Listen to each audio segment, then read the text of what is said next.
Hello everybody and welcome back to the HLTCO YouTube channel. The focus of today's video actually concerns Wolves and their 23-24 season under the guidance of Gary O'Neill. It's quite an interesting story, this one, from the outside looking in, because I think there are multiple layers which you can pull back once you've actually delved a little bit deeper into the Wolves story, because I think from the outside looking in, it looks simply like a parting of the ways from an ownership and managerial structure with Julen Lopetegui. But once you do start to delve a little bit deeper, you realise that there were specific reasons behind that fracturing of the relationship and the reasons why it came to an end, and why Gary O'Neill potentially is a far better fit for Wolves, not just in this season, but moving forward across the next 2 or 3 years. To start the story where I think is most relevant, back in 2016, when the current Wolves hierarchy took over, there was an obvious desire for Julen Lopetegui to become the coach that took over at Molineux. Whether or not it was a call that was going to come to fruition remained in the lap of the gods. If you look at Julen Lopetegui's entire managerial CV, I think it's fair to say that he has worked in some incredibly high profile places, and maybe Wolves at that particular point were not a club that he felt suited his managerial trajectory. You know, you look at his previous jobs prior to taking the Wolves one. He has worked with Spain, he has worked with Real Madrid, he has worked with Sevilla. He is clearly a very highly thought of coach in his native country, and with that in mind, you know, Wolves at that particular point in time probably didn't tick enough boxes for him to take charge. They went in a completely different direction, Nuno Espirito Santo going in there, and eventually, of course, Wolves managing to get into the Premier League, getting into Europe, and going on something of a magical mystery tour, shall we say, which saw them catapulted up the footballing hierarchy in this country, and really pushing to disrupt things in top half of the table with the Premier League big boys. But, you know, you fast forward a few years, the end of Bruno Lage's time in charge with Wolves brought about a real realigning of the way that the Wolves hierarchy wanted to do things, and Julen Lopetegui's name once again cropped up as a potential replacement. It's fair to say, I think, that when he first came into Molineux, it was very much on his own terms, and I think it's a theme which you can see continuing to run through his entire time in the dugout with Wolves, because, and you know, it's an easy comparison to make, I appreciate that, but you look at the way that Antonio Conte or Jose Mourinho, for example, viewed their tenures at Spurs, and it always felt to me and to many people, both inside and outside of that football club, as though they almost felt as though they were doing Tottenham a favour by being there. And I think there is a certain element of that with Julen Lopetegui's entire tenure as Wolves boss as well, because the salary that he was put on when he did decide to take over the Wolves job was astronomical compared to what they had previously been paying. Admittedly, you know, you looked at their place in the Premier League table at that point, and they needed a real injection of momentum from the dugout, but there were promises of spending, not just in the transfer window to come, but in successive transfer windows after it. And I think that really has been at the core of this messy divorce between Julen Lopetegui and Wolves, because the promises that he felt he was made by the Wolves hierarchy have not come to fruition. There was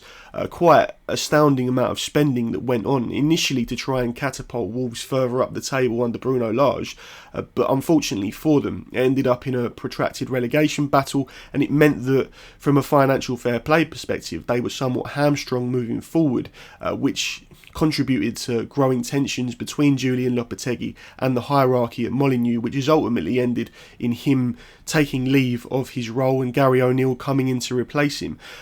As I say, it's a story that potentially, I mean, once again, and this is a running theme really with the videos that I'm recording from day to day for this YouTube channel. I'm sure 99.9% of Wolves fans will be well across all of this information, so don't, you know, feel as though I'm trying to preach to the converted. But I think if you are a neutral that is somewhat interested in the way that Wolves have gone about their business over the last 12 months, there are aspects to what I'm going to shine a light on today which will hopefully give you a greater understanding of why they find themselves in a position they are. In terms of their financial footing, it was quite clear that the spending had to be reined in across this summer, and with that in mind, they have made a number of very high profile and sizable sales when it comes to lining their coffers moving forward. I'm just going to reel off the names for you now. Ruben Neves has gone for £47 million, Nathan Collins has gone for £23 million, Connor Cody for 7.5, Raul Jimenez for 5.5, Ryan Giles for 5 million, and Moutinho and Traore, who were both very high earners as part of that Wolves squad, have moved on free transfers. And in terms of incoming business, you have seen Matt Doherty arrive on a free transfer, and the pre-agreed purchases of Matheus Cunha and Boubacar Traore that were already sort of signed and sealed prior to this window beginning. So in terms of incoming business, it has been very sparse for Wolves, but that is with this need to really make sure that they satisfy all of the financial fair play regulations. And I'm going to read you a quote out from Julen Lopetegui, which I believe he gave right at the start of this summer window, or maybe even prior to the window getting underway. He said, and this is, as I say, a quote at the beginning of the summer, "I've had the meeting with Shi," that is the one who is running the day-to-day operations at Wolves, "and there are some financial fair play problems that I didn't know about before. Despite the club investing this year, it has been a very hard year, so we have to learn the lesson and do our homework to try and improve the team. I hope we will be able to improve and compete next season." And I think that in itself was a shot across the bows from Julen Lopetegui about the exact way that he felt about the direction of travel for Wolves, because, and it comes back to the Antonio Conte comparison, I think he always felt as though he was doing Wolves a favour. And if you look at the form they were able to generate under his guidance, I think he can say that he moved the needle somewhat in a positive fashion. But ultimately, Wolves have been put in a situation here where, of course, they were desperate to keep Julen Lopetegui on board and make sure that they gave him all of the tools necessary to be a success. But they also couldn't gamble with the club's future, with potential sanctions when it came to financial fair play regulations being broken and how that might impact them in terms of fines, in terms of points deductions. You can't just throw the kitchen sink at something if you know deep down that you are spending money you simply cannot generate through financial fair play balance sheets. And whether or not certain clubs in the Premier League have played fast and loose with the rules over the last 6 to 12 months is another conversation entirely, but quite clearly from the Wolves hierarchy's perspective, there was a desire to rein in that spending and make sure that they did bring their annual budget back in line with the regulations necessary to not come under any further scrutiny from the footballing bodies. There has been a desire from the Wolves ownership to try and generate outside investment. Unfortunately for them, that hasn't been forthcoming. That has meant that the plans to improve their stadium and the general infrastructure of the club have had to be put on hold, and ultimately it is what has left the football club reeling from this messy, albeit somewhat inevitable divorce. You know, Julen Lopetegui was never a man that was going to fight the calls for Wolves if he didn't feel as though his needs were being met in the transfer market, and I think and this is somewhat of a misguided perspective as far as I'm concerned, because the job of a football manager should be to try and do as best as you possibly can within the framework that has been given to you. I think the real issue here is that potentially Wolves have given Julen Lopetegui promises that they simply couldn't keep in terms of spending from window to window, and it has led to a breakdown in trust and faith between all of the different moving parts of that backroom team and the ownership structure, which has ultimately left with him moving on and Gary O'Neill coming in. But I think in Gary O'Neill they have a very interesting top dog now, because he is someone who, of course, had previously been the Bournemouth manager, albeit on a short-term basis. But I think there was a degree of shock and bafflement that, from a neutral perspective at least, Bournemouth had decided to go in a different direction with Iraola this summer. I think when that news first came out that Gary O'Neill was leaving Bournemouth, there were plenty of people who felt the cherries were cutting their nose off to spite their face because of the job that he had done. The fact that he has jumped into this job at Wolves now is a real litmus test for him as a Premier League boss. And whilst, you know, the squad itself maybe isn't what Julen Lopetegui would have wanted in terms of strength in depth to try and kick on, I think if you look through it man for man, they should have enough to keep their heads afloat in the Premier League this season. And it's been a relatively